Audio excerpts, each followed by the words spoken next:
সেই মনোজদারকে যাতে হারে জন বার্লা একদম ওনার সর্বশক্তি দিয়ে চেষ্টা করেছিল, কিছুই করতে পারেনি এবং এবারও পারবে না। এগুলো হচ্ছে শুধু জমির তথ্য। এছাড়া মিজোরাম, অরুণাচল প্রদেশও প্রচুর জমি কিনেছে, এটা শুধু ওয়েস্ট বেঙ্গলের কথা বলছি।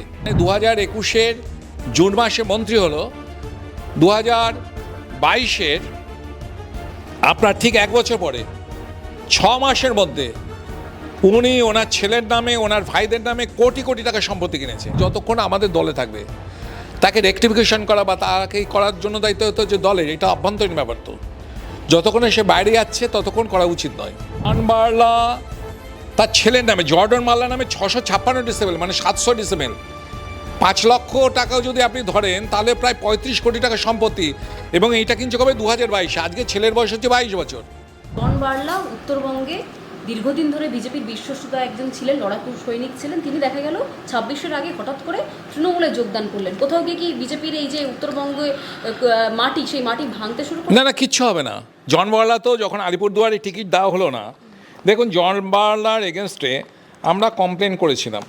জন বার্লা অ্যাকচুয়ালি, আপনাকে দেখাচ্ছি আমি ফাইলটা, এই সরি,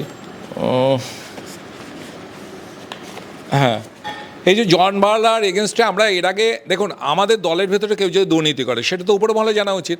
তো ওই উপরমহলে তো আমাদের দলের ভেতর থেকে জানানো হয়েছিল, ওই তোকে টিকিটটা দেওয়া হয়নি, এবং তার জন্য উনি গোসা করে উনি যাতে আমাদের মনোজদা তো আজকের নয়, 2009 সালে আমি যখন লোকসভার প্রার্থী হয়েছিলাম প্রথম আরএসএস থেকে, যখন বিজেপিতে এলাম, মনোজদা সে সময় আলিপুরদুয়ারে প্রার্থী ছিল।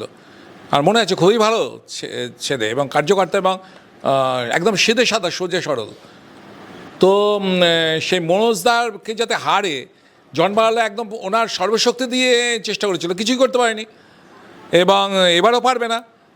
এবং জন বার্লার আমি বলছি, দেখুন জন বার্লা যখন 2019-এ দাঁড়ালো, ওর টোটাল অ্যাসেট দেখালো 14 লক্ষ, আর তারপরে জন বার্লা একের পর এক কোটি কোটি টাকার, কয়েকশো কোটি টাকার সম্পত্তি কিনেছে। আমি টোটাল এই কমপ্লেনটা করেছি জন বার্লার এগেনস্টে। কবে করেছেন?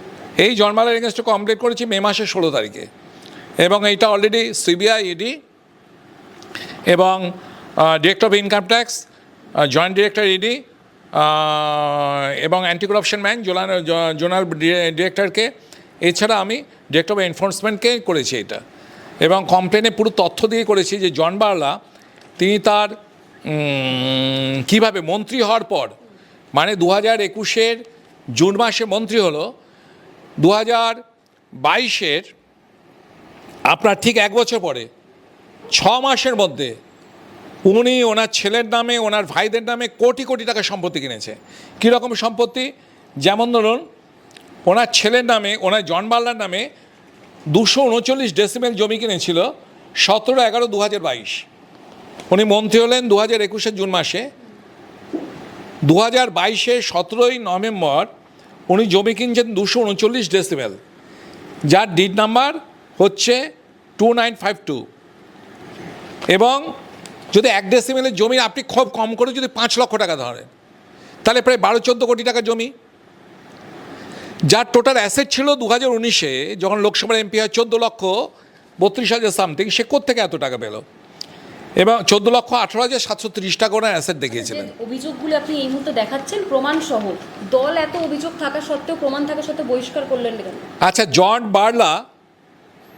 বার্লা তার ছেলের নামে, জর্ডন বার্লা নামে 656 ডিসেবেল, মানে 700 ডিসেবেল, 5 লক্ষ টাকাও যদি আপনি ধরেন তাহলে প্রায় 35 কোটি টাকা সম্পত্তি, এবং এইটা কিনছে কবে 2022। আজকে ছেলের বয়স হচ্ছে 22 বছর, তাই তখন 18-19 বছর।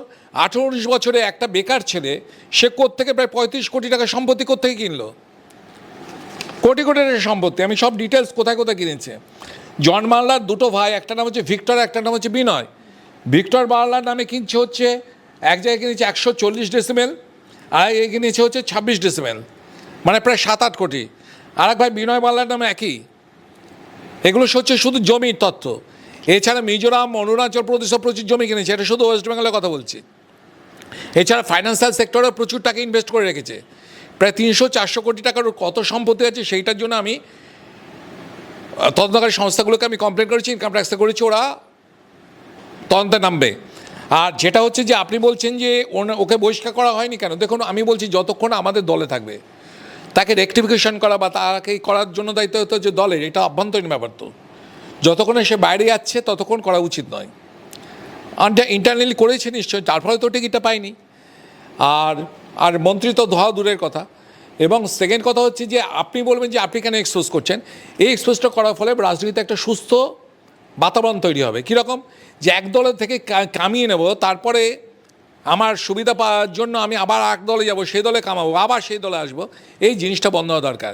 এই দল পাল্টানোর রাজনীতি, দল ত্যাগের এই রাজনীতি, এটা বন্ধ হওয়া দরকার, যেটা পরবর্তী প্রজন্মের জন্য সুখকর নয়। বাংলা হান্টের আরো খবর দেখতে নজর রাখুন। বাংলা খবর মানেই বাংলা হান্ট।